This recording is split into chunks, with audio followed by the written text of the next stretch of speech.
Hello students, Jawahar Navodaya Vidyalaya exam 2021 यानी 2021 में जो क्लास 6 के लिए एग्जाम होने वाला है उसके लिए हम वीडियो सीरीज लगातार लेके आ रहे हैं। आज बात कर रहे हैं हम लोग मैथमेटिक्स यानी गणित के कुछ क्वेश्चंस की बात करेंगे, इंपॉर्टेंट क्वेश्चंस जो एग्जाम पॉइंट ऑफ व्यू से बहुत ज़्यादा इंपॉर्टेंट है और इस तरह के क्वेश्चन की आप प्रैक्टिस कर सकते हैं। ये वीडियो आपको हेल्प करेगा एग्जाम के पैटर्न को समझने का और साथ में हेल्प करेगा कि कौन से टॉपिक से किस तरह के क्वेश्चन आ रहे हैं। तो हम लोगों ने according to Navodaya Vidyalaya pattern उसी के क्वेश्चन पिक किए हैं और उसी के अकॉर्डिंग जिस टॉपिक से जितने नंबर के क्वेश्चन आते हैं उसी के अकॉर्डिंग हमने ये वीडियो तैयार किए। तो गाइस ये वीडियो आपको हेल्प करेगा, वीडियो को एंड तक जरूर देखिए ताकि आप समझ पाएं कि हाँ इस तरह के क्वेश्चन यहाँ पे पूछे जा सकते हैं। बात करते हैं फर्स्ट क्वेश्चन की। बेटा 6 अंकों की छोटी से छोटी संख्या, जो ये 6 अंक आपको दे रखे हैं, इससे सबसे छोटी नंबर स्मॉलेस्ट नंबर आपको बनाना है। इंग्लिश मीडियम के विद्यार्थी इसको देख रहे हैं तो कि हमने स्मॉलेस्ट नंबर बनाना है, तो स्मॉलेस्ट नंबर या लार्जेस्ट नंबर के क्वेश्चन जरूर आते हैं। स्मॉलेस्ट नंबर में क्या करना होता है, सिंपली ये ध्यान रखना होता है। तो बच्चों इसमें क्वेश्चन जो आता है या तो बड़ी संख्या बनानी है या छोटी संख्या बनानी होती है। सिंपल सा क्वेश्चन है, जब भी बड़ी संख्या बनानी हो तो बड़ा नंबर पहले लिख देंगे। हमारे पास कौन कौन से डिजिट है, हमारे पास 0 है, 2, 3, 5, 7, 9, ये 6 डिजिट है मेरे पास। पहले इसको असेंडिंग ऑर्डर में लिख लो, बढ़ते हुए क्रम में लिख लो। यदि मुझे सबसे बड़ा नंबर बनाना होता तो मैं सबसे पहले बड़ा डिजिट, फिर छोटा, फिर छोटा, फिर छोटा, फिर छोटा, और ये हो जाता आंसर मेरा। यानी मुझे लार्जेस्ट नंबर बनाना हो तो बड़ा डिजिट यानी सबसे बड़ी संख्या पहले और फिर उसको असेंडिंग और डिसेंडिंग ऑर्डर में लिख देता, मैं घटते हुए क्रम में लिख देता।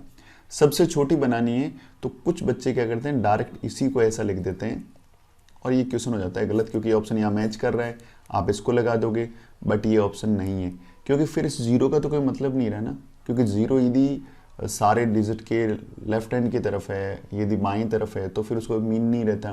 तो इस 0 को मीन बनाने के लिए 0 को मुझे यहाँ पे रखना पड़ेगा, सेकंड प्लेस पे रखना पड़ेगा। तो देखो सेकंड प्लेस पे 0 इसमें नहीं है, इन दोनों में 0 सेकंड प्लेस पे है, लेकिन उसके बाद देखिए छोटा डिजिट, फिर बड़ा, फिर बड़ा। यहाँ पे देखो 2, 0, 5 पहले आ गया, 3 बाद में है, तो ये भी कैंसिल हो गया। Right answer is D. तो सबसे छोटा डिजिट, सबसे बड़ा डिजिट, यहाँ से क्वेश्चन बनता है। तो इस तरह के क्वेश्चन की आपको प्रैक्टिस करनी है, यानी इस तरह के प्रश्नों की क्या करनी है, प्रैक्टिस। अगले क्वेश्चन की गाइस बात करते हैं हम लोग। क्वेश्चन नंबर 2, एक गांव की 1/3 भाग जनसंख्या अशिक्षित है यानी इलिटरेट है, 1/3 पार्ट ऑफ टोटल पॉपुलेशन। यदि अशिक्षितों की संख्या यानी इलिटरेट जो लोग हैं उनकी संख्या दे रखी है, तो शिक्षितों की संख्या और गांव की जनसंख्या ज्ञात करो। यानी ये बोल रहा है कि एक गांव में जितने भी लोग रहते हैं उसका 1/3 पार्ट, यानी इसका 1/3 पार्ट क्या है, अनपढ़ लोग हैं, पढ़े लिखे नहीं है, अशिक्षित है, इलिटरेट है, बाकी सारे के सारे लिटरेट है। तो इसने बोला कि अशिक्षितों का नंबर आपको दे रखा है, इलिटरेट जो लोग हैं उनका नंबर आपको दे रखा है, ये इलिटरेट लोग हैं। इसका मतलब 1/3 जो लोग हैं किसके, टोटल पॉपुलेशन के, यानी कुल जनसंख्या के। जो कुल जनसंख्या है वहाँ की टोटल पॉपुलेशन है उसका 1/3 कितना है, 2064। अब यदि इस 3 को इधर भेज देंगे तो मेरे पास क्या आ जाएगी, कुल जनसंख्या निकल के सामने आ जाएगी। टोटल जो पॉपुलेशन है बेटा वो निकल के मेरे सामने आ जाएगी। तो 2064 मल्टीप्लाई विद 3, 3 4 12, कैरी विद 1, ये हो गया 16, 16 1 19, ये 19 हो गया, 3 2 6, तो ये आ गया 6192 यानी 6192। तो देखो 6192 में कौन से नंबर पे, देखो फर्स्ट नंबर पे शिक्षित लोग होंगे, सेकंड नंबर पे कुल जनसंख्या होगी ना। तो देखो ये तो शिक्षित लोग है, ये कुल जनसंख्या क्या 6199, हटा दो इसको, क्या 6199 हटा दो इसको, क्या 6192 हटा दो इसको। मेरे पास 6192 में सिर्फ एक जगह मिला 6192, तो मुझे इसको चेक करने की रिक्वायरमेंट नहीं है, 100% सही होगा। तो मेरा राइट आंसर हो गया ए वाला। अब बात करें कि शिक्षित निकालते हैं कैसे, जो लिटरेट पर्सन है वो उसको कैसे निकालें। तो टोटल पॉपुलेशन आपके सामने आ गई, उसमें से माइनस कर दो जो इलिटरेट लोग हैं और इसका आंसर जो है ये 4128 आ जाएगा। तो इस ढंग से हम निकाल सकते हैं। तो गाइस ये सेकंड नंबर का क्वेश्चन है, यहाँ से एक क्वेश्चन जरूर आता है इस तरह का, तो इसकी प्रैक्टिस करिएगा, क्वेश्चन के लैंग्वेज को ढंग से समझिएगा, भाषा को ढंग से समझना है और समझने के बाद उसका रिप्लाई करना है। अगले क्वेश्चन की बात करते हैं। दो संख्याओं का योग आपको दे रखा है, एक संख्या दूसरी संख्या से 240 अधिक है तो दूसरी संख्या क्या होगी। अब आपको पता है दो नंबर है, दोनों नंबर पता नहीं क्या है, दोनों का जो जोड़ है वो 1050 है, ठीक है। अब बोल रहे एक संख्या दूसरी से 240 ज्यादा है, दूसरी से, तो दूसरी वाले को x मान लो, तो पहले वाले इससे ज्यादा, तो 240 प्लस x यानी इससे ज्यादा हो गई, और दोनों का जोड़ क्या दे रखा है 1050। तो इस बात को क्या मैं ऐसे लिख नहीं सकता कि पहली संख्या प्लस दूसरी संख्या बराबर 1050, एकदम लिख सकता हूं, इसको वहां भेज दो, x और x कितना हो गया बेटा 2x, 1050 माइनस 240, तो 2x बराबर कितना आ जाएगा, 1000 में से 200 जाएगा, कितना आएगा 800, और 50 में से 40 गया 810, कितना आ गया 810, तो x की वैल्यू कैंसिल कर दो, तो ये आ गया 405। ये क्या नंबर आ गया, ये पहला नंबर आ गया, x का वैल्यू आ गया, दूसरी संख्या निकाल ली मैंने, तो दूसरी संख्या ये निकालनी थी मुझे, तो मेरा आंसर कितना आ गया 405, यानी मेरा दूसरा नंबर कितना हो गया 405, 405 आंसर हो गया। तो बहुत ही आसान क्वेश्चन आ रहे हैं, बस आपको क्वेश्चन को लगातार अच्छे से पढ़ना है और पढ़ के तसल्ली से रिप्लाई करना है, क्योंकि आपके पेपर में 40 क्वेश्चन आने वाले 20 क्वेश्चन आने वाले हैं, और आपके पास करने के लिए यदि पेपर को रीजनिंग और लैंग्वेज को ढंग से करते हो तो 40 मिनट का टाइम आप आराम से निकाल सकते हो। यानी मोटे तौर पे बोलूँ तो एक क्वेश्चन के लिए लगभग 2 मिनट तुम सेव कर सकते हो यदि रीजनिंग और लैंग्वेज के पेपर को ढंग से अटेंड कर लो तो। ये सबसे लास्ट में ही करना मैथ्स आपको। तो अब ज़रूरी क्या है कि आपके पास 2 मिनट का समय है, तो एक भी क्वेश्चन गलत नहीं होना चाहिए, ये मेरा टारगेट रहना चाहिए। कुछ क्वेश्चन बहुत ईजी आते हैं। बढ़ते नेक्स्ट क्वेश्चन की तरफ। यदि 4 घंटियां परस्पर 10 मिनट, 18 मिनट, 24 मिनट और 32 मिनट बजती है तो उन्हें एक साथ बजाकर छोड़ दिया जाए तो पुनः एक साथ कितनी देर बाद बजेगी। जब भी इस तरह का क्वेश्चन आए तो सिंपल से याद रखें LCM, लघुत्तम समाप्रत्यय, लघुत्तम समाप्रत्यय लेना होता है। जब भी कोई चीज़ एक साथ स्टार्ट होकर के काम को अलग अलग समय में करें तो दोबारा साथ आने के लिए उनका LCM निकालना होता है। तो सीधा सा 10, 18, 24 और 32 इनका LCM निकाल लेंगे। LCM निकालने के लिए क्या करना है आपको, बहुत सिंपल सा देखो। इसमें क्या करना है अपने को, LCM ऐसे निकालते हैं हम लोग। पहले 2 से डिवाइड करेंगे, यहाँ आ जाएगा 5, 2 से डिवाइड करेंगे 9, 2 से डिवाइड करेंगे 12, 2 से डिवाइड करेंगे 16, फिर 2 का डिवाइड जा रहा है तो यहाँ आ जाएगा 5, फिर 9, फिर आ जाएगा 6, फिर आ जाएगा 8, फिर 2 से डिवाइड जा ही रहा है, कर दो डिवाइड, कोई दिक्कत नहीं है। 5, 9, 3 और ये 4। अब देखो यहाँ पे 2 से डिवाइड करोगे तो 2 लाइन बेवजह खींचनी पड़ेगी, बजाय इसके इसको 4 से डिवाइड कर दो, है ना। 4 से डिवाइड कर दिया आपने, यहाँ बचेगा 5, यहाँ बचेगा 9, यहाँ बचेगा 3, यहाँ 1 आ गया। अब 3 से डिवाइड कर दो इसको, ये 5, ये बचेगा 3, ये बचेगा 1 और ये 1। अब इनको डिवाइड करने की फर्दर जरूरत नहीं है आपको, देखो क्योंकि ये तो दोनों के दोनों अभाज्य नंबर हैं, तो आपके सामने ये दोनों डायरेक्ट अपने आप आ जाएंगे यहाँ पे। तो 2 into 2 into 2 into 4 into 3 into 5 into 3, इतना बड़ा नंबर आपके सामने आ गया। उत्तर जो है घंटों के अंदर है ना। इसका मतलब इसमें 60 का पूरा पूरा भाग जाएगा, घंटे के अंदर आंसर है तो घंटे में चेंज करने के लिए, क्योंकि यदि ये पूरा पूरा भाग नहीं जाता तो आंसर पॉइंटों में आता, तो डायरेक्ट इसको आप 60 से डिवाइड कर दो। तो 60 का मतलब क्या होता है 6 गुणा 10, तो 3 2 जा 6 हो रहा है, तो ये कट गया 6 गुणा 10, 6 से कट गया। और 5 गुणा 10 होता है, 5 2 जा 10 होता है, तो इससे ये कट गया बेटा, इतना कैंसिल हो गया, बचा क्या 2 बच गया, 4 बच गया और 3 बच गया। 2 4 जा 8, 8 3 जा कितना होता है 24, तो 24 आवर्स इसका राइट आंसर आ गया। तो क्वेश्चन को प्रॉपर ढंग से आप आराम से कर सकते हैं, बस आपको तसल्ली से उन क्वेश्चन को देखना है और समझने की कोशिश करनी है कि हाँ किस ढंग से क्वेश्चन होता है। ठीक है, अगले क्वेश्चन की तरफ बढ़ते हैं हम लोग। अशोक क्रय दर पर ही चावल को बेचने का ढोंग करता है।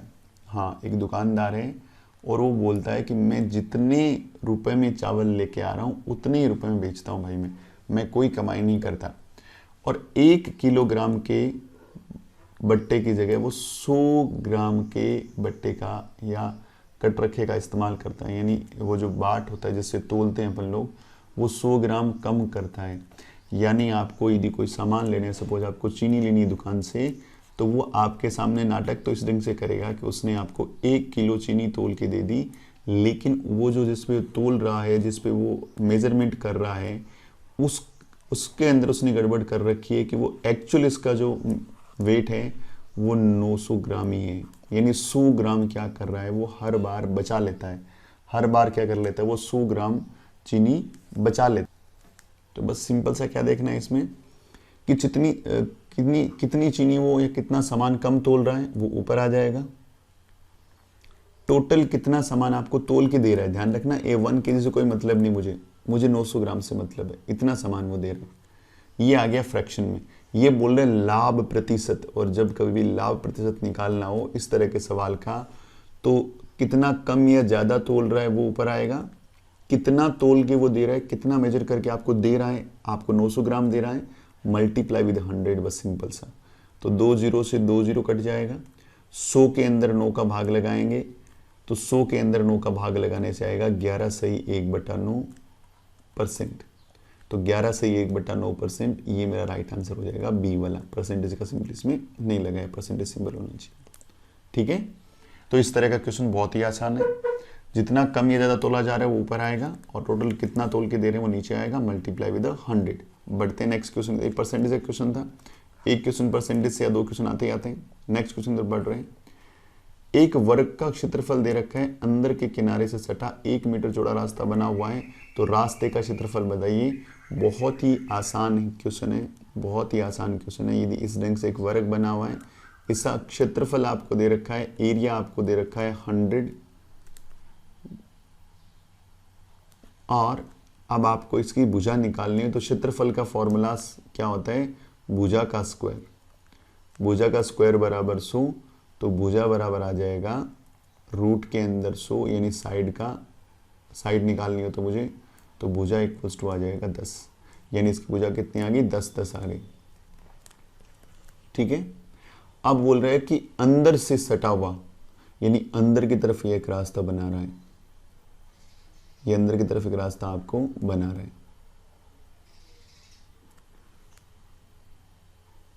अंदर किनारे सटा हुआ 1 मीटर चौड़ा रास्ता बना हुआ है। अब 1 मीटर चौड़ा रास्ता बना रही है, तो ये 1 मीटर है, यहाँ पे 1 मीटर है, यहाँ पे 1 मीटर है, सब जगह से 1-1 मीटर चौड़ा इसने रास्ता बना दिया। तो मुझे इस रास्ते का एरिया क्षेत्रफल निकालना है। तो मेरे पास देखिए टोटल का एरिया है, वो कितना है, 100 है, पता है आपको, दे रखा है। अंदर यदि मैं इस खाली जगह का, जहाँ पे रास्ता नहीं है, जहाँ पे पाथ नहीं बनाया हुआ, उसका एरिया निकाल लूँ, तो बाहर वाले में से अंदर वाला माइनस करूंगा तो रास्ते का एरिया बच जाएगा। तो ये देखते हैं इसकी साइड, ये वाली साइड है कितनी, तो टोटल कितना है, 10 है, 10 है। 1 मीटर चौड़ा रास्ता यहाँ से कम हो गया, 1 मीटर चौड़ा रास्ता यहाँ से कम हो गया, टोटल 2 मीटर कम हो गए, तो 8 मीटर, या 8 जो भी इसमें मीटर नहीं दे रखा, मीटर होना चाहिए इधर, है ना, ये मीटर के अंदर, ये मीटर स्क्वायर में, और ये आंसर आएगा मीटर में। तो ये 8 मीटर आ गया यहाँ से। और इस तरफ भी बात करें तो 1 मीटर यहाँ से कम, 1 मीटर यहाँ से कम, तो यहाँ भी अंदर वाला हो गया 8 मीटर, यानी अंदर एक वर्ग बन गया, अंदर एक स्क्वायर बन गया, जिसका साइड कितना है, 8 है। तो इसका एरिया कितना हो जाएगा, 8 गुणा 8, यानी 64 मीटर स्क्वायर। तो टोटल 100 था, 64 के अंदर के कुछ नहीं बना हुआ, 100 में से 64 माइनस करना है आपको, तो आंसर कितना बचेगा, 36। तो उस पाथ का एरिया कितना हो गया, 36 मीटर स्क्वायर, या बोलेंगे वर्ग मीटर। देखो इसमें 48 है, 44 है, 40 है, 36 एक ही ऑप्शन है, वर्ग मीटर के अंदर इसका आंसर आ गया। नेक्स्ट क्वेश्चन, यदि किसी शंकु की त्रिज्या 7 मीटर है और शंकु की त्रिज्या को 10% बढ़ा दिया जाए, तो नए शंकु तथा पहले के शंकु के आयतन का अनुपात बताइए। यानी अब इसके आयतन के अंदर क्या परिवर्तन आ जाएगा, ये ध्यान रखना है। जब कभी भी इस तरह के क्वेश्चन आते हैं, तो इस तरह के क्वेश्चन को आपको डायरेक्ट समझना होता है, डायरेक्ट से आपको करना होता है, इसमें ज़्यादा सोचना नहीं है। शंकु का जो आयतन होता है, वॉल्यूम ऑफ जो कोन होता है, शंकु का आयतन, उसका फॉर्मूले की बात करेंगे पहले। उसका फॉर्मूला होता है 1/3 पाई r स्क्वायर h, ये आपका फॉर्मूला है। अब यदि ये बोल रहा है कि रेडियस को बढ़ाएंगे हम लोग, सिर्फ हाइट की बात नहीं कर रहा, यानी ऊंचाई की बात नहीं कर रहा, ऊंचाई कितनी रहेगी ये बात नहीं कर रहा है। ये क्या कर रहा है, इसकी रेडियस को बढ़ा रहा है या घटा सकता है, या कई बार हाइट को बढ़ा या घटा सकता है। तो इस देखो, इसमें आपको इस वाली वैल्यू से ज़्यादा कोई मतलब नहीं रखना, इस वाली वैल्यू से कोई मतलब नहीं रखना। मैं आपको बात करूँगा, आप रेडियस को 1 ले लो पहले और हाइट को भी 1 ले लो, तो वॉल्यूम कितना आ रहा है देखो, दोनों जगह 1 पुट करता हूँ तो 1/3 पाई 1 का स्क्वायर इंटू 1, तो 1 का स्क्वायर 1 होता है, गुणा 1 1 ही होता है, तो आ गया पाई/3, यानी इसका वॉल्यूम आ गया पाई/3। कब आया, जब रेडियस भी 1 है और आपका हाइट भी 1 है। दूसरी कंडीशन बोल रहा है रेडियस को 10% बढ़ाना। 10% बढ़ाने का मतलब 0.1, 1 का 10% 0.1। अब नई रेडियस तुम्हारे सामने आ गई, कौन सी, 1.1, 1.1 ये रेडियस आ गई। हाइट अब भी कितनी है, 1 है। इसको रखो यहाँ पे 1/3 पाई 1.1 का स्क्वायर इंटू h कितना है आपका 1, और 11 का स्क्वायर आपको पता होना चाहिए 1 to 1 होता है, तो 1/3 पाई 1.21 मल्टीप्लाई विद 1, तो अल्टीमेटली बच जाएगा ये 1.21 इंटू पाई/3। अब पहले इतना था, इससे इतना हो गया, कितना बढ़ा, और यदि इसमें से नए वाले में से पुराने वाला माइनस करूंगा तो आपके सामने आएगा 0.21 बढ़ा। कितना बढ़ा, 0.21 बढ़ा। किस पे बढ़ा, 1 पे बढ़ा। किस पे बढ़ा, 1 पे बढ़ा। 1 से इतना हो गया, मल्टीप्लाई विद कितना हो जाएगा 100, मल्टीप्लाई विद कितना हो जाएगा 100, पॉइंट हटाओगे अपॉन में 2 0, 2 0 से 2 0, यानी 21% बढ़ जाएगा। कितना बढ़ जाएगा, 21%। यदि पहले वॉल्यूम 100 था तो नया वॉल्यूम 121 हो जाएगा बेटा, याद रखना, यदि बढ़ाने से, क्योंकि 21% बढ़ गया ना। तो ऑप्शन देखो क्या है, ये बोल रहा है पहले ज़्यादा था बाद में कम हो गया, ये तो हो भी नहीं सकता, देख से काट सकते हो। ये 1000 था 1331 हो गया, नहीं पॉसिबल नहीं है। 121 से 100 हो गया, कम तो हो ही नहीं रहा, ये बढ़ रहा है। Right answer is C. तो बस क्वेश्चन को क्या करना है, क्वेश्चन बड़ा नहीं है, बस यदि मैं आपको बोलूं कि यदि आपकी इस क्वेश्चन की प्रैक्टिस की हुई है तो सीधा आप 10 को देखते, और 10% का मतलब हो गया 11, मतलब 100% से कितना हो रहा है 110%, मतलब यहाँ पे पहले इसको 10 से 10 कैंसिल कर दो, 10 से कितना हो रहा है 11, तो 10 का स्क्वायर हो गया 100 और 11 का स्क्वायर हो गया 121। देखते ही इतना फास्ट आप कर सकते हैं यदि आपने इस कॉन्सेप्ट को समझ रखा है कि हाँ किस ढंग से मुझे लेना होता है। इस 7 सेंटीमीटर से कुछ नहीं, 7 मीटर से मुझे कुछ नहीं करना था। इस तरह के क्वेश्चंस में जो वैल्यू दे रखी है वैल्यू कुछ नहीं करना, आप 1 या 100 मान के या 10 मान के जिसमें आप कंफर्ट फील करें वैसे क्वेश्चन को कर सकते हैं। अगले क्वेश्चन की तरफ बढ़ते हैं। यदि किसी संख्या में 119 का भाग देने पर इतना शेष बचता है तो 17 से भाग देने पर कितना शेष बचेगा। जब कभी भी इस तरह का क्वेश्चन आए कि भाई इस नंबर को 65 कोई नंबर है उसको 119 से डिवाइड करें तो इतना रिमाइंडर रह रहा है, तो 17 से डिवाइड करने से रिमाइंडर क्या रहेगा। तो आपको करना कुछ भी नहीं है, आपको इस नंबर से कोई मतलब नहीं होना चाहिए। सिंपल सा आप इस नंबर को इस नंबर से डिवाइड कर दो, यानी 65 के अंदर डिवाइड लगा दो 17 का, 3 यानी कितना होता है 51, फिर रिमाइंडर कितना बच रहा है 14, ये मेरा आंसर हो जाएगा 14। बहुत ही आसान क्वेश्चन मैंने आपको बताया है, बहुत ही आसानी से कर सकते हो कि इस तरह के क्वेश्चंस को इसी ढंग से आपको बनाना है, बहुत ही इजी आप इस क्वेश्चन को बना सकते हैं। ठीक है, इस तरह का जो भी क्वेश्चन आए तो जो भी रिमाइंडर जो शेषफल रह रहा है उसके अंदर नई जो संख्या बोली जा रही है उसका भाग लगा दो, और बस जो यहाँ पे रिमाइंडर रहेगा शेषफल रहेगा वही मेरा आंसर होगा। अगले क्वेश्चन, किसी धन का 10% वार्षिक ब्याज की दर से 3 वर्षों में साधारण ब्याज कितने हैं 300 रुपए। तो 3 वर्षों में 300 रुपए, इसका मतलब 1 वर्ष में कितना 100 रुपए, 1 वर्ष में कितना 100 रुपए। 10% की दर है, कोई दिक्कत नहीं है मेरे पास। तो मेरे पास सिंपल इंटरेस्ट कितना है 100 रुपए, क्योंकि देखो ब्याज का सूत्र क्या होता है, सरल ब्याज बराबर मूलधन गुणा दर गुणा समय बट्टा में 100। इंग्लिश में बात करूं तो SI is equals to PRT upon 100, ये फॉर्मूला होता है। बस ये रखना है आपको। 3 साल में अपने को कितना मिल रहा था 300, तो मैंने 3 से काट दिया, 1 साल में 100 रुपए, तो ब्याज मिल रहा है मुझे 100 रुपए। कब, जब प्रिंसिपल मुझे पता नहीं है, टाइम कितना है मेरे पास 1 साल का, क्योंकि मैंने काट दिया ना इसको 1 साल बना दिया, और दर कितनी 10%, बट्टा में कितना आ गया 100। एक जीरो से एक जीरो कैंसिल हो गया, ये जीरो को यहाँ भेज दो, यानी प्रिंसिपल आ गया मेरा 1000 रुपये। बस क्वेश्चन को देखते ही बना सकते हो, 1000 रुपये इसका राइट आंसर हो जाएगा। अगला क्वेश्चन, निम्नलिखित में से क्या 10.01 के समतुल्य, यानी परसेंटेज में चेक करना है कि कितना ये परसेंटेज हो सकता है। तो 10.01 पॉइंट हटाओ पहले, तो ये आ गया 100। अब करना क्या है कि ये आ गया फ्रैक्शन में, बट्टा में कोई संख्या आ गई। अब यदि आपको इसको परसेंटेज में चेंज करना हो, और जब भी किसी बट्टे वाली यानी फ्रैक्शन वाले नंबर को परसेंटेज में चेंज करना हो, तो सिंपल सा फंडा है, 100 से गुणा कर दो। तो 100 से 100 कैंसिल हो गया, बस गया कितना 1001, आगे लगा दो परसेंटेज का सिंबल, तो बस 1001 परसेंटेज आप देख लो, ये सी मेरा क्या हो जाएगा, राइट आंसर हो जाएगा।